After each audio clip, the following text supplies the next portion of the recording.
ಏನಿಲ್ಲ ಅಂದ್ರೆ ಒಂದು 5 ಶೂಟ್ ಅಷ್ಟೇ.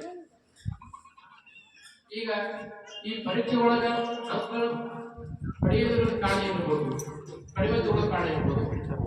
ನಾ ಆಗಲೇ ಹೇಳಿದಂಗೆ ಮಗುನ ಆಸಕ್ತಿ ಇರ್ಬೋದು, ಬುದ್ಧಿಮಟ್ಟದ ಇರ್ಬೋದು, ಅವರ ಜನ್ಸ್ ಆಲೋಚನೆ ಇರ್ಬೋದು, ಪ್ರತಿಯೊಂದು ಕಾರಣ ಆಗ್ತದೆ. ಜೊತೆಗೆ ಮಗು ಶಾಲೆಗೆ ದಿನಂಪ್ರತಿ ಬರ್ಬೇಕು ಅನ್ನೋದನ್ನು ಕಲಿಸ್ಬೇಕು.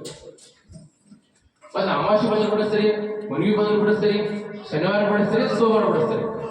ನಾ ಹೇಳ್ತೀನಿ, ಮಕ್ಕಳ ಬುದ್ಧಿಮಟ್ಟ ಅಥವಾ ವಿಚಾರ ಹೇಗಿರ್ತಪ್ಪ ಅಂದ್ರೆ ನಿಮ್ಗಿಂತ ಫಾಸ್ಟ್ ಅವ್ರು ವಿಚಾರ ಮಾಡ್ತಾರೆ.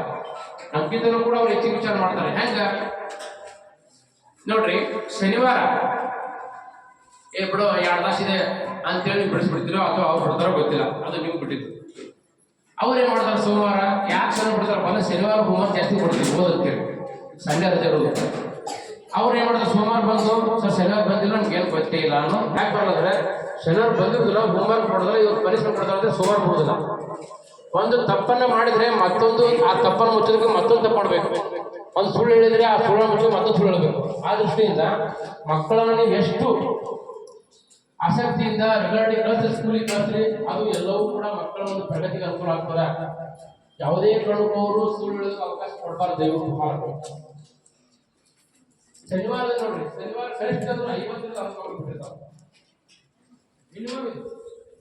ಮತ್ತೆ ಬಿಡುವಂತ ಮಕ್ಕಳು ಬಿಟ್ಟಿರ್ತಾವೆ. ದಯವಿಟ್ಟು ಆ ಅವಕಾಶ ಮಕ್ಕಳಿಗೆ ಕೊಡಬಾರ್ದು.